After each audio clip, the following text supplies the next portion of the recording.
পদ্মার অব্যাহত ভয়াবহ ভাঙনে বিলীন হয়ে যাচ্ছে শরীয়তপুরের জাজিরা উপজেলার নাওডুবা ইউনিয়নের মঙ্গলমাঝি সাত্তার মাতবরের ঘাট বাজারটি।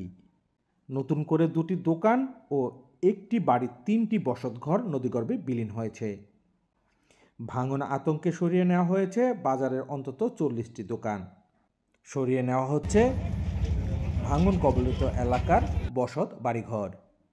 শরীয়তপুরের জাজিরার নাওডুবা ইউনিয়নে চলতি মৌসুমে 7 দফায় নদী ভাঙন হয়েছে।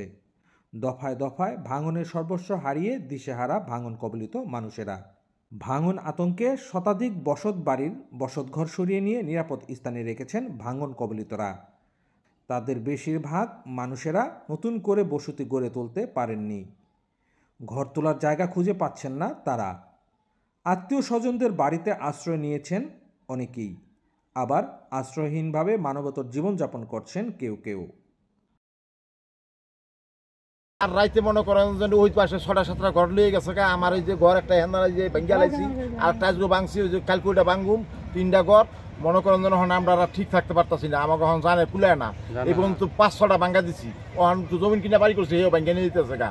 ওখান মনে করেন বর্তমান সরকার যদি মনে করেন যে আমাকে একটু সাহায্য না করে আর ঠিক মতন যে বেরিবান্ডা না দেয়, তাহলে আমরা এখন থাকতেই পারতাছি না। কই নিয়ে উড়াম এরকম আমরাই করতে পারতাছি না। ক্ষতির কোনো মনে করি শেষ নেই। এই একটু জায়গা কিনছি, কত কষ্ট করে মনে করি জায়গা ডুবাঙ্গে নিয়ে গেছে গা। এরপরে 3টা ছেলে 3টা ঘর দিছে কষ্ট করে, সেই ঘর দুয়ারও মনে করেন নিয়ে যেতেছে গা। অন ভাঙ্গে চুরে কোনো বালির মাঠে থুয়ে দিচ্ছি, করার কিছু নেই। ব্যান পাই না, ওই ট্রলার পাই না, টাকা লাগে পয়সা লাগে, সব দিক দিয়েই চাপি বুঝছেন। ছেলে মুখের মি চাইতে না, চাইলে আসে কান্দন।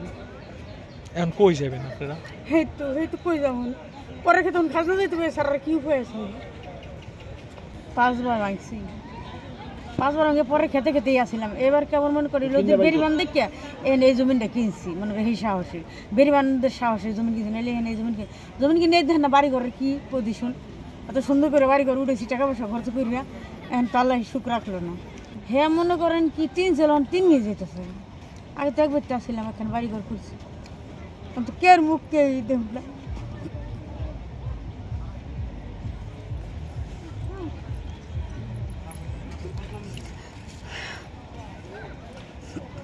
রাত পড়লেছেও দেখছি, নাতিও দেখছি, কারো মুখ দেখুন না। তাহলে দেখার মানে দিয়ে গেল আবার যার ইচ্ছে হে যে সুযোগ পায় হ্যাঁ এই বাড়ি করবো বুঝছেন। এখন তারা আমার জমি নেই, খাজা ভাই কেউ রাম। ওই ছোটো ছেলে এখানে বাড়ি করবো, মাঝে ছেলে এখানে বাড়ি করবো, ওই বড়ো ছেলে এখানে বাড়ি করবো, আমি এখন বাড়ি করবো। মানে এমন করে ছিড়িভেঙ্গি হয়ে গেছি। আর কোনো আর দায়িত্ব নাই আমার কাছে, আর কোনো দায়িত্ব নেই। তখন সাফাই করলাম, জায়গা তো জমি নেই, আমি দায়িত্ব নিয়ে কী করুন। যার সুযোগে যার পজিশনে থাকবো, রেখেতে খাজনা খুঁজো নিয়ে এছাড়া কি উপায় আছে। মানে এখন আপনাদের এই নদী ভাঙনে বন্ধনটাই ছিন্ন হয়ে যাইতেছে না? হ্যাঁ, পদ্মা নদীতে ভাঙ্গে গেছে যাওয়ার পর আমার আর জায়গা জমি নেই, থাকুন কই বাড়িতে আশ্রয় নিচ্ছি। আবার বাড়িতে আশ্রয় নিচ্ছি, এই পর্যন্ত বাড়িতে থাকছি। হ্যাঁ গো বাড়ি করো ভাঙ্গে গেল, ওখানে আমাকে আশ্রয়ের কোনো জায়গা নাই। কই যে যায় থাকুন, আসেন কোনো নেই, জায়গা জমি নেই, আমরা কেমনে থাকুন, কই থাকুন, চিন্তা ভাবনা করতে পারি না। সরকারে যদি আমাকে একটু সহযোগিতা করতো, তাহলে মনে করেন আমরা একটু থাকতে পারতাম। আমাকে পাততলে মারি নেই, আমরা মনে করেন আমার স্বামী মনে করে কামাই করে, রোজ আনে রোজ খাই, আমরা গরিব মানুষ। ওখানে আমাকে আর যাওয়ার কোনো নেই, পথ নাই, কোনখানে যে আমরা থাকবো আশ্রয় নেই। শুরু থেকেই ভাঙন রোধে বালু ভর্তি জিও ব্যাগ ডাম্পিং করে যাচ্ছে পানি উন্নয়ন বোর্ড, কিন্তু ভাঙন রোধ করতে পারছেন না তারা। জিও ব্যাগ ডাম্পিং এর পাশাপাশি জিও টিউব ডাম্পিং এর দাবি জানিয়েছেন ভাঙন কবলিতরা। আমরা এখন যে জিও ব্যাগ কামাচ্ছি, জিও টিউব ব্যাগ যেটি আছে ওটি ফালাইলে আমরা ভাঙন থেকে রক্ষা পাবো। এবং নদীর সেই স্রোত, এই স্রোতে মনে করেন দোকানপাট তো ইচ্ছা করে আমরা যাওয়া নেবো। যেই স্রোত আসে ওই স্রোতে মনে করেন এই যে গতকালকে যে ভাঙছে, সবাই মনে করেন দোকানপাট নিয়ে সবাই দৌড়েছে, ঘর দুয়ার সব এই যে ঘর বাড়ি যা আছে সব নিয়ে দৌড় পাচ্ছে। কেউ ঘরের গেছে গা, কালকে ওই যে ওদিকে 4টা ঘর গেছে নদীতে। আজকে প্রায় 1 মাসের উপরে নদীর ভাঙন কবলিতে আমরা আছি। এবং সরকার দ্রুত তড়িৎ গতিতে কাজ করতেছে, তো সেই কাজে আমাদের কোনো বেনিফিট আসতেছে না, জায়গায় জায়গায় ভাঙতেই আছে। এবং এখন বর্তমান যে পরিস্থিতিতে আমরা আছি, আমার বাপ দাদার কাল্লা পৈতৃক সম্পত্তি, মসজিদ, 2টা স্কুল, 4টে আছে মসজিদ এবং অত্র এলাকার আলম খার কান্দি, অকুলউদ্দিন মুন্সির কান্দি, মোয়ারলি মাতবর কান্দি, হাজি ওসিমুদ্দিন মাতবর কান্দি ঝুঁকিপূর্ণভাবে আছে। এগুলা সরকার যদি দ্রুত স্থায়ী বেড়িবাদ করে দেয় তাহলে আমাদের জন্য আল্লাহ পাক যদি রক্ষা করে তো সুবিধা হবে। এখন এরা যেই ব্যাগ প্রচুর যে ব্যাগ ফালাইতেছে, কিন্তু ব্যাগ যে কোথায় যায় এটা আমরা পানির নিচে এখন বলতে পারতেছি না। এই কাজে কতটুকু আমরা উপকৃত হব এটা এখন আমরা বুঝতে পারতেছি না। এই কালকে আমাদের রাস্তার মাথা দিয়ে অনেক জায়গা ভেঙে নিয়ে গেছে। রাত্রে অকুলউদ্দিন মুন্সির কান্দির আলাম ঘর শহরটাই বেয়ে গেছে। তারপর ভাঙিয়ে গেছে ওইখানে আবার গেছে তেমন যেমন বাড়ি ইয়ে আছে, দোকান টোকান আসলো, দোকান টোকান সব নিয়েছে, ভাঙিয়ে নিয়ে হাঁটতে পারে না নাকি, এত ভাঙা ভাঙা। মনে করেন নদী শাসন যতন পর্যন্ত না হইব, এতন পর্যন্ত কদ্দূর ভাঙে এটা তো আর বলা যায় না।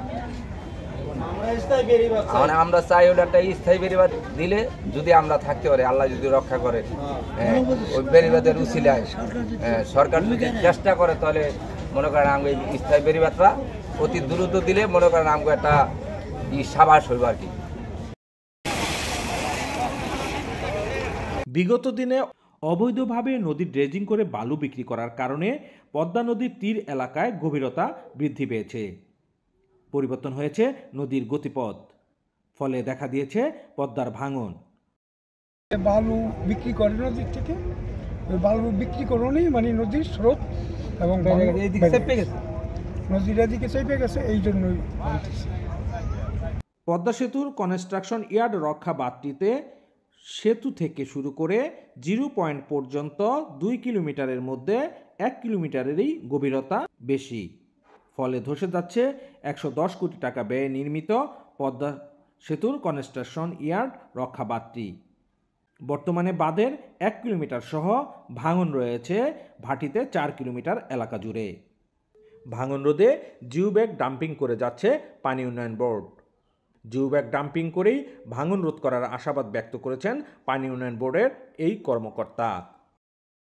কর্তৃপক্ষের যথাযথ পারমিশন সাপেক্ষে বর্তমানে এখানে জিওব্যাগ ডাম্পিং কাজ চলমান আছে। ভাঙন যে এলাকাটি সেটি জিওব্যাগ ডাম্পিংয়ের মাধ্যমে আমরা ভাঙন প্রতিরোধ করতে সক্ষম হব। বর্তমানে পদ্মা ব্রিজ থেকে বাজিকা 0 পয়েন্ট পর্যন্ত 2 কিলোমিটার অংশে 1 কিলোমিটার আমরা ম্যাথমেটিক সার্ভেতে নদীর ডেপথ বেশি এবং আমরা এখানে ভাঙন আশঙ্কা করছি। তদুপরি আমাদের জিওব্যাগ ডাম্পিং কাজ চলমান থাকবে, যেখানে আকস্মিক ভাঙন দেখা যাবে আমরা কর্তৃপক্ষের নির্দেশনা মোতাবেক জিওব্যাগ ডাম্পিং কাজ চলমান রাখতে পারব। গত 48 ঘন্টার পদ্মার ভাঙনে পৈলন খার কান্দি গ্রামের 3টি বসতঘর, মঙ্গলমাঝি সাত্তার মাদর ঘাট বাজারের 2টি দোকানঘর পদ্মাগর্ভে বিলীন হয়। গত ঈদুল আজহা থেকে শুরু করে এ পর্যন্ত 7 দফা ভাঙনে ইতিমধ্যেই বিলীন হয়েছে পদ্মা সেতুর কনস্ট্রাকশন ইয়ার্ড রক্ষা বাঁধের 540 মিটার সহ বিস্তীর্ণ এলাকা। এতে জমিজমা বসতবাড়ি ভিটেমাটি হারিয়ে এ পর্যন্ত ভূমিহীন হয়েছে 31টি পরিবার। ভাঙন কবলিত এলাকা থেকে বসতঘর নিরাপদে সরিয়ে নিয়েছেন 1.5 শতাধিক পরিবার। স্থানীয় পানি উন্নয়ন বোর্ড বালি ভর্তি জিওব্যাগ ডাম্পিং করে যাচ্ছেন। তো স্থানীয় লোকদের দাবি, এই ডাম্পিং করা জিওব্যাগ দিয়ে তারা ভাঙন রোধ করতে পারছে না। তাদের দাবি এখানে যেন জিও টিউব ডাম্পিং করা হয় আর স্থায়ীভাবে বেড়িবাঁধ নির্মাণ করে স্থায়ীভাবে যেন এখানে ভাঙন মুক্ত করা হয়। পদ্মা ভাঙন থেকে রক্ষা পেতে স্থায়ী নদীর তীর সংরক্ষণ বাঁধ নির্মাণের দাবি জানিয়েছেন ভাঙন কবলিত মানুষেরা। Mafizur Rahman Ripon, news plus 71, Shariatpur.